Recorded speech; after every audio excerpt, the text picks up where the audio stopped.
একটা ছেলে অ্যাক্সিডেন্ট করলো, একটা ইউনিভার্সিটির টিচার, পাশে তার আরেক বন্ধু, ওই ছেলেটা ছিল নামাজি। আর যে ছেলেটা অ্যাক্সিডেন্ট করেছে গাড়ি ড্রাইভ করা অবস্থায়, ওই ছেলেটা বড় লোকের ছেলে ছিল, পয়সাওয়ালা ধনীর ছেলে।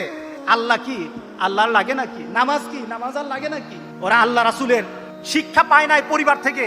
যে ছেলে পাশে বসা ছিল নামাজি ছেলে, ওই ছেলেটা ইনজুরি হলো, সেই হালকা আহত হয়েছে। আর এই ছেলেটা খুব বেশি ইনজুরি হয়, হসপিটালে ভর্তি, অ্যাপোলোতে ভর্তি। ছেলের ব্যাপারে বলা হলো লাইফ সাপোর্টে ছেলে, মার পাশে ওই ছেলেটা বসা। ছেলেকে কিন্তু মাঝে মাঝে ক্রিটিসাইজ করতো এই ছেলেকে, কারণ এই ছেলে নামাজ পড়ে, এই ছেলের দাঁড়িয়ে আছে, ক্রিটিসাইজ করতো। এবার মা কেঁদে কেঁদে ছেলে ওই ছেলেটাকে বলে, তার বন্ধুকে বলে, বাবা আমার ছেলে কিন্তু নামাজ পড়তে জানতো না, বাবা তুমি একটু দোয়া করো না আমার ছেলেটাকে যেন আল্লাহ ভালো করে দে। আমার ছেলে তো দিনদারি শিখে নাই, দিনদারি পারে নাই, আমিও তো কিছু বুঝি না।